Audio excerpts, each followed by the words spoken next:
A continuación, voy a dar inicio al primer video de esta serie de videos que van a abordar el tema de momentum o cantidad de movimiento lineal.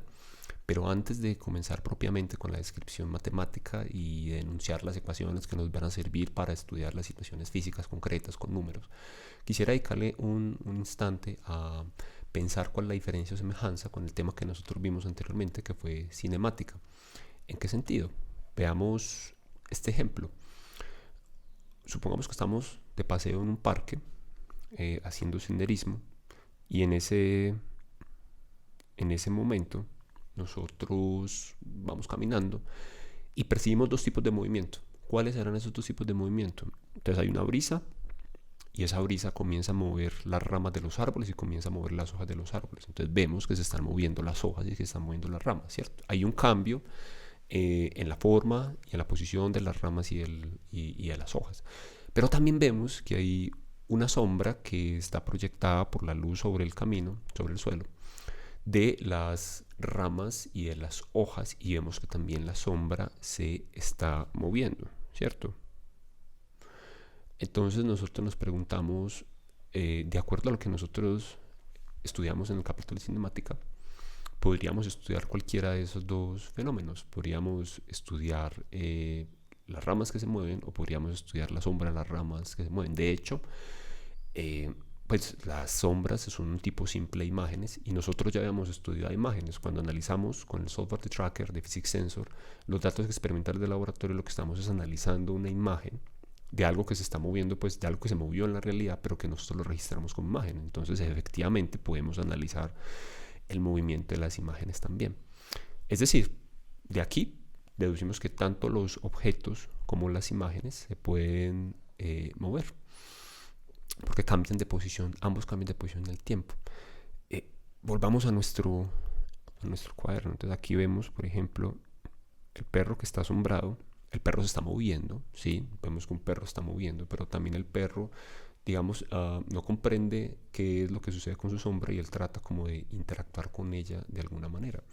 Vemos aquí el ejemplo de la niña que seguramente han visto en algunos memes, corre despavorida porque piensa que la sombra la está persiguiendo. Entonces tenemos un objeto que se está moviendo, tenemos una imagen muy simple, una sombra que también se está moviendo. Bien. ¿A dónde vamos a llegar con este análisis? A la siguiente parte, y es la siguiente. Entonces vemos, los perros corren, los gatos corren, las gotas de agua que caen cuando llueve pues también se están moviendo, el material expulsado por los volcanes, una erupción volcánica, se están moviendo. Todos esos son ejemplos de movimiento, pero también son ejemplos de movimiento la sombra que sigue el cuerpo de la niña, la sombra que sigue el cuerpo del perro, el haz de luz que está en un faro y que está rotando continuamente para evitar que los barcos pues se estrellen contra un obstáculo natural o un obstáculo artificial. Y de aquí voy a la siguiente razonamiento. Esos objetos que nosotros podemos tocar y las imágenes se distinguen o las podemos distinguir o difieren del medio que las rodea por las fronteras que definen su forma y su tamaño. Entonces vamos a analizar primero qué ocurre con las imágenes. Entonces nosotros tenemos unas imágenes muy familiares que son las de los dibujos animados que estoy mostrando en este momento, ¿sí? Seguramente pues las habrán visto en televisión, ya probablemente en televisión no, sino en los canales de streaming. El Coyote y Silvestre y Piolín, pues unos dibujos animados pues clásicos en mi época. Y nosotros vemos que esas imágenes o lo que pasa con esas imágenes no se parece mucho a lo que pasa con los objetos, porque hacen cosas que nosotros no esperamos que hagan los objetos. Entonces las imágenes pueden cambiar de forma, pueden cambiar de tamaño. Entonces aquí vemos pues al coyote que está tratando de atrapar a su eterno enemigo, entonces pues él se mete en un arco y se trata de volver una flecha para lanzarse. Aquí vemos que a Piolín está sacando de un árbol, perdón, el Silvestre está sacando de un árbol a Piolín. Entonces son ejemplos de las cosas que nosotros podemos ver en las imágenes, que obviamente no podrían ocurrir con los objetos que nosotros conocemos en nuestra cotidianidad, o no de la manera como nosotros esperamos que suceda eso, ¿cierto? Entonces vemos que las imágenes pueden cambiar de tamaño, de forma, pueden cambiar de color, cosa que muy pocos seres vivos pueden hacer de manera natural, pueden aparecer y desaparecer sin dejar rastro, se pueden multiplicar, se pueden interpenetrar, se pueden devolver en el tiempo, pueden desafiar las leyes de la gravedad o cualquier otro tipo de fuerza pues, que nosotros pensemos. Los objetos, como nosotros los vemos en nuestro alrededor, pues no pueden hacer casi nada de esas cosas, ¿cierto? Y de hecho, el movimiento de esas imágenes, como los de los dibujos animados, pues parece que no sigue reglas claras como lo que sí ocurre con los objetos.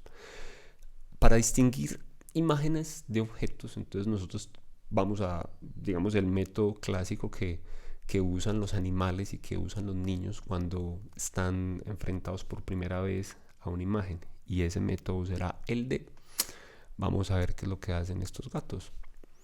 Tratar de, miren qué hacen con la sombra, tocar la imagen.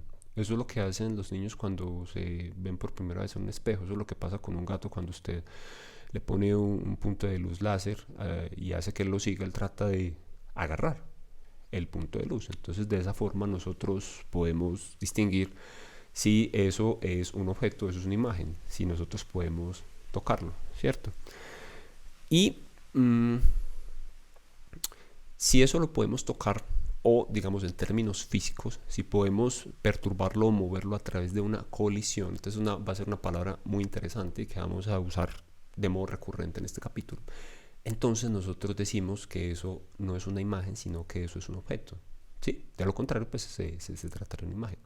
Las imágenes no se pueden tocar, pero los objetos sí se pueden tocar. Las imágenes no se pueden golpear unas a otras, pero los objetos sí se pueden golpear unas a otras. Y digamos que todos tenemos como una idea de lo que significa resistir o impedir que el movimiento nos perturbe. Cuerpos que son muy pequeños, muy frágiles, como una mariposa, como un pajarito. Entonces eso fácilmente usted es capaz de moverlo, ¿cierto? Fácilmente usted es capaz de cambiar su trayectoria. Pero cuerpos grandes, como un barco, por ejemplo, se resisten al movimiento y es muy difícil que nosotros lo podamos mover pues fácilmente, ¿cierto?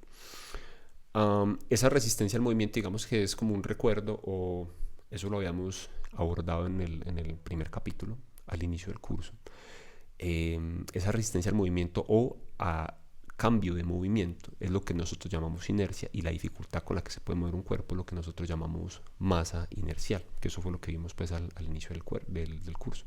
Entonces, en resumen pues de todo lo que acabo de decir hasta ahora, para aplicar la noción de cantidad de movimiento que vamos a ir construyendo aquí en adelante, nosotros necesitamos primero distinguir los cuerpos que se pueden tocar y que son impenetrables de las imágenes que no cumplen pues ninguna de esas condiciones.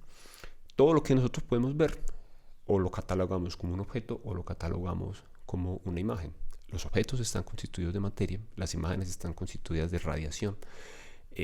Las imágenes hacen parte de lo que tiene que ver el teatro, de lo que tiene que ver el cine, la televisión, las pantallas del computador, del celular, etc. Para comprender este tema de las imágenes, pues necesitamos estudiar radiación, que no nos ocupa en este curso. Nosotros solamente nos ocupamos de lo que pasa con los objetos.